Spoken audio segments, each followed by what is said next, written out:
Professor Remco Mruker joins us.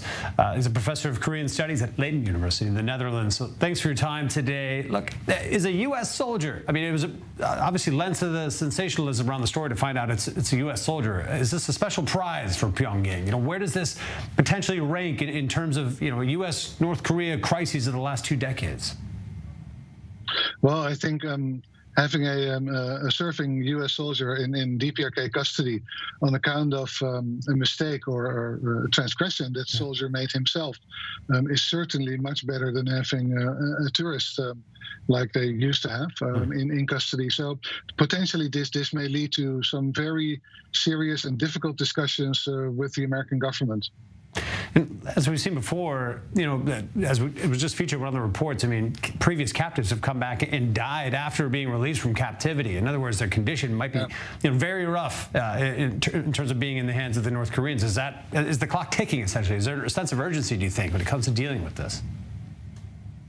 Well, I would think so, yes. Certainly from an American point of view. I doubt whether the North Koreans will feel the same kind of urgency.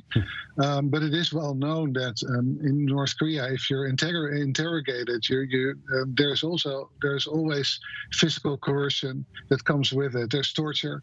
Now, this is valid for North Korean citizens and to a certain extent also, I'm afraid, for foreign captives. So.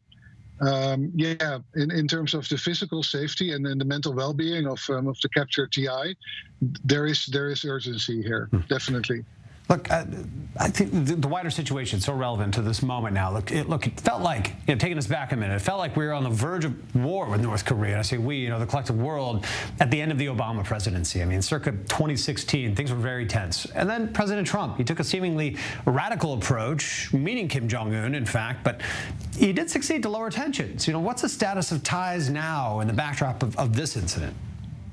Well, I don't know whether President Trump did succeed in lowering tensions. If he did, he succeeded in lowering the tensions after he had heightened them himself. I mean, he compared Kim Jong-un to Rocket Man in his by now famous UN speech in 2017, if I'm not mistaken. So and then you're right. He did lower the tensions, but we got nowhere. He met Kim Jong-un a couple of times in Singapore and Hanoi. But there's no tangible outcome of those meetings. So we're still basically where we were when Obama left office, which is not in a very good place.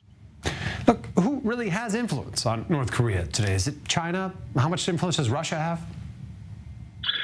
To a certain extent, I mean, if you would have to pick one country, it would have to be China. But even China, I think, feels at a loss what to do with North Korea, because it isn't a regime that takes its cues from other countries. It's that simple.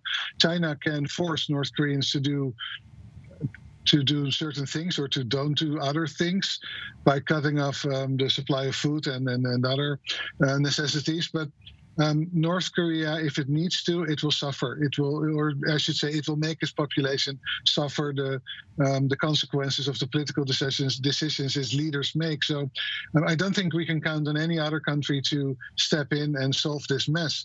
This will be up to the U.S., and they will have a very tough time negotiating with North Korea to get Private King out of North Korean hands. Look, in the backdrop of this, I think on the same day, there were some alleged missile tests by North Korea in the region. So again, raising the hackles on Japan, on so many countries in the region who are concerned about this. What can you tell us about the latest sort of military development by the North Koreans? I mean, they're still pushing ahead with missile technology, with nuclear technology. What are they doing? Yeah, well, that has been going on for years and years, and it has definitely become much more intense this year. And last year there were, I think, 31 or 32 missiles launched in the space of 2 days. So North Korea is continuing with its weapon development program.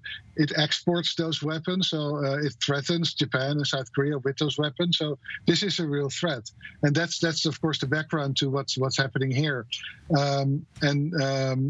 That's something I think we are not always fully aware of, also because the world is looking at Ukraine, the world is looking at China and Taiwan and a very explosive situation there. But I think we'll pay a big price if we take our eyes away from North Korea and what's happening there. North Korea is not just launching those missiles to be in the media. They want sanction relief, and they want much more. And they found real reliable partners in Russia and in China at the moment. So, to my mind, this is the beginning of a very difficult time ahead for South Korea, Japan, the U.S., and allied countries. Certainly complicates the arena even more.